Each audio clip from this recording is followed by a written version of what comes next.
Hello guys, welcome to back my YouTube channel Surabhi की दुनिया में आपका स्वागत है। जैसे सभी को पता है मेरी लाइफ में बहुत ज़्यादा अभी प्रॉब्लम चल रही थी क्योंकि मेरे घर में बहुत ज़्यादा वीडियो को लेके ब्लॉग को लेके बहुत ज़्यादा सिचुएशन बहुत ख़राब हो गई थी कि यार इतनी ज़्यादा सिचुएशन ख़राब हो गई थी कि मैं एक्सप्लेन नहीं कर सकती क्योंकि मेरे घर वाले मेरी बात नहीं मान रहे थे और समाज को लेके चल रहे थे, लोग बागों की बातों में आ रहे थे।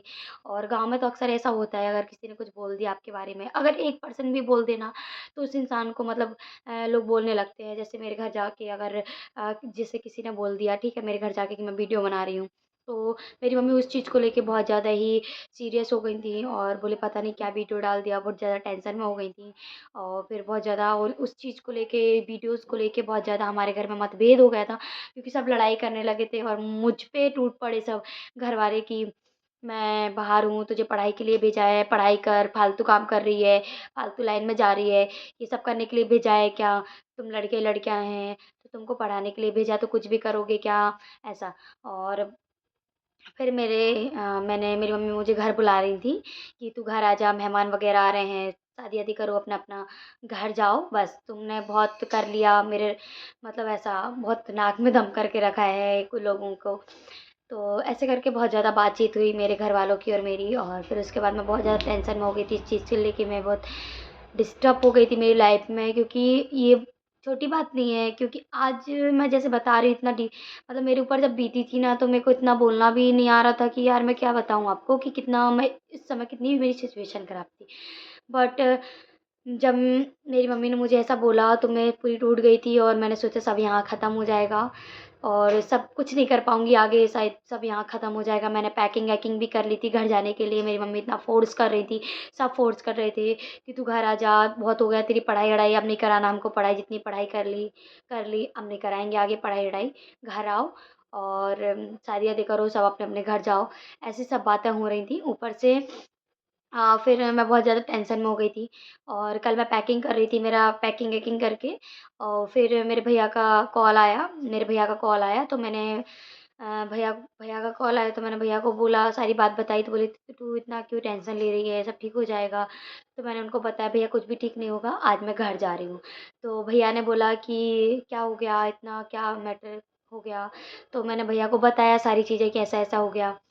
और सुधीर भैया को सारी चीज़ें मैंने बताई, सुधीर भैया का कॉल आया था तो सारी चीज़ें उनको बताई, भैया ऐसी-ऐसी प्रॉब्लम हो गई है, घर वाले नहीं मान रहे हैं और शादी-वादी तक की बात पहुँच गई, भैया मैं क्या करूँ? मेरा करियर ही खरा मतलब मैं रोने लगी थी उस समय, मेरी सिचुएशन इतनी ख़राब हो गई थी, मैं कुछ समझ नहीं आ रहा था।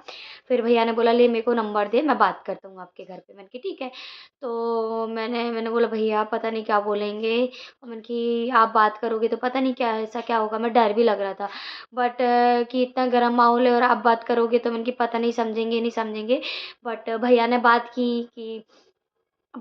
की और मेरे घर पे कॉल किया, मम्मी ने कॉल मेरी दीदी के पास रहता है मोबाइल, तो मेरी दीदी ने कॉल पिकअप किया और बात की कि कौन बोल रहे थे। उन्होंने बोला सुरभि ने भैया बनाया है, तो मैं बात कर रहा हूँ सुधीर। मतलब मेरे घर वाले जानते हैं लेकिन भैया को ना नाम से जानते हैं, बट ऐसे ऐसा मिले नहीं हैं हम लोग, मेरे फैमिली से मतलब मिले नहीं हैं लेकिन बहुत जल्दी मिलने वाले हैं।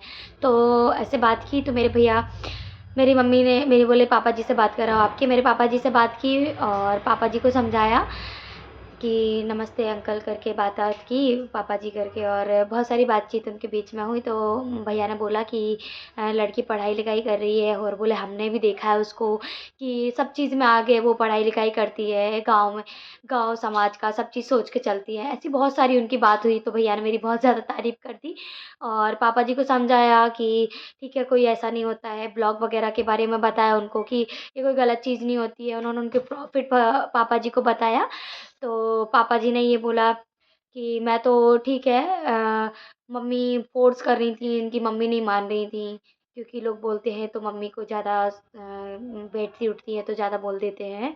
लोग बाग तो मम्मी ज़्यादा भड़काव में आ जाती हैं इनकी, तो मम्मी का बोल रहे थे और पापा मेरे समझ गए भैया की बातों में, पापा को सारी बात बताई तो पापा जी समझ गए भैया की सारी बातें।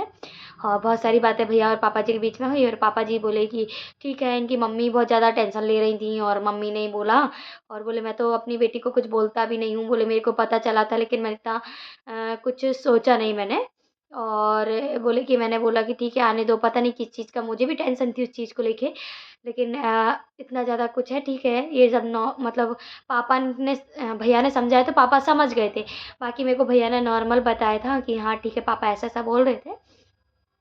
और फिर मम्मी से बात की तो मेरी मम्मी भी बोली कि ठीक है, लोग बोलते हैं अच्छा नहीं लगता है, समाज में रह रहे हैं तो समाज में सब चीज़ें देख के चलना पड़ता है। बहुत सारी बातें पापा की, मम्मी की, घरवालों की हुई और भैया को समझाया। लेकिन यार मतलब ऐसा होता है ना कि मेरा भी अगर कोई भाई होता, मेरे से बड़ा होता और मेरा सगा भाई होता तो मैं उसको एक बार बोलती, भाई ऐसी-ऐसी बात है, तो शायद वो मेरे घरवालों को एक्सप्लेन कर पाता। और ये इतना बात पहुँचती नहीं कि ऐसा है, वैसा है, मतलब घरवाले तक बात ही नहीं पहुँचती इतनी। और मेरा भाई सब हैंडल कर लेता बट सुधीर भैया ने सब हैंडल किया, मतलब सही है, मतलब मैंने ऐसा सोचा नहीं था कि इतनी जल्दी सब ठीक हो जाएगा और इतनी जल्दी ही सब, मतलब मैं इतनी टेंशन में थी, मुझे लगा सब यहाँ ख़त्म हो जाएगा और इस टेंशन में मेरा इतना सर दर्द हो रहा था, ऊपर से मुझे हेल्थ प्रॉब्लम होने लगी थी और बहुत ज़्यादा मेरी सिचुएशन इस चीज़ को लेके ख़राब हो गई थी कि यार मैं कैसे क्या करूँगी? मतलब बहुत ज़्यादा ही मैं डिस्टर्ब हो गई थी। और फिर उसके बाद भैया ने कॉल रखा और मम्मी-पापा सबसे बात की, मेरी मम्मी मान गई और पापा जी भी मान गए। फिर मेरे पास कॉल आया मम्मी का, तो भैया ने ये बोला था कॉल रखते समय कि आप एक बार कॉल कर लेना, मतलब एक बार मैं कॉल कर लूँ और एक बार मैं भी पूछ लूँ क्योंकि उनके मन में क्या चल रहा है, मुझे तो हाँ, हाँ बोल दिया हो सकता है। तो मैंने बोला ठीक है, मैंने मम्मी को कॉल किया तो मेरी मम्मी बोले ठीक है लेकिन ज़्यादा मत करना, उल्टी-सीधी वीडियो मत डालना, ऐसे करो। मम्मी चमका रही, मुझे बहुत ज़्यादा डरा दिया मम्मी ने। और पापा जी से तो मैं ज़्यादा बात नहीं करती हूँ, लेकिन मेरे पापा बहुत अच्छे हैं, मतलब मेरे से बातचीत करते हैं, लेकिन मैं इतनी ज़्यादा बात नहीं करती पापा जी से क्योंकि शुरू से ही मतलब ज़्यादा बात नहीं करती पापा जी से, इसलिए ज़्यादा उनसे। लेकिन मम्मी से बात हुई थी, पापा जी से नॉर्मल मैंने बात की थी, हाँ पापा जी बोलिए। तो पापा जी ने बोला ठीक है, अच्छे से काम-वाम करो, पढ़ाई-वढ़ाई करो और हमको देख के चलना। और मेरी मम्मी ने भी यही बात बोली, बेटा देखना हम लोग भी हैं गाँव में, हमारी भी सोच के चलना, हमको भी देख के चलना, ऐसे करके। और बहुत सारी बात मेरी मम्मी ने मुझे बोली कि हम समाज में रह रहे हैं तो हमारे को भी देख के चलना, हमारी इज़्ज़त का भी ख़्याल रखना तुम। और पापा भी यही बात बोले कि बेटा सब करना, उल्टे काम मत करना कभी भी, जिससे तुमको कभी फ्यूचर में कुछ प्रॉब्लम हो। और ऐसे करके बहुत सारी बातें। मेरे यहाँ की लैंग्वेज थोड़ी अलग है, हमारे यहाँ खड़ी बुंदेली बोलते हैं, तो उस तरीके से बोलते हैं। तो ऐसा मेरी मम्मी खड़ी बुंदेली बोलती है, तो ऐसा लगता है ना कि डाँट रही है बहुत ज़्यादा, इस टाइप से। जैसे उन्होंने मुझे बोला, "हम गाँव में रहते हैं, तो हमारा भी ख़्याल रखना, हमें भी सोच के चलना, आगे-पीछे क्या है, क्या नहीं है।" ऐसा मतलब बहुत तड़क-भड़क बोलती हैं। और ऐसे करके तो मतलब फाइनली सब ठीक हो गया है, भैया ने सब ठीक कर दिया है। मतलब मैं तो इतना टेंशन में थी कि कैसे। और जब इंसान टेंशन में रहता है, तो मेरा दिमाग भी नहीं चल रहा था कि मैं भैया को एक बार बोल दूँ, "भैया आप समझा दो।" लेकिन भैया ने अच्छा हुआ कि भैया ने कॉल कर दिया मुझे और मेरी बातचीत हुई। मैं टेंशन में थी तो भैया ने हाल-चाल के लिए कॉल किया था, पूछने के लिए कि कैसा क्या हो गया। और मैंने भैया को सारी बात बताई, भैया ने सब कुछ सेटल कर दिया और फाइनली मेरे घरवाले भी मान गए हैं। लेकिन थोड़ा-सा टेंशन उनको भी रहता है, बट अब मतलब सब ठीक हो गया है गाइस, मतलब मैं इतनी बड़ी टेंशन से निकल गई हूँ। लेकिन फिर भी मेरे घर माइंड में 24 घंटे वही बात चलती रहती है, घर जाऊँगी तो क्या होगा, घर जाऊँगी तो क्या होगा?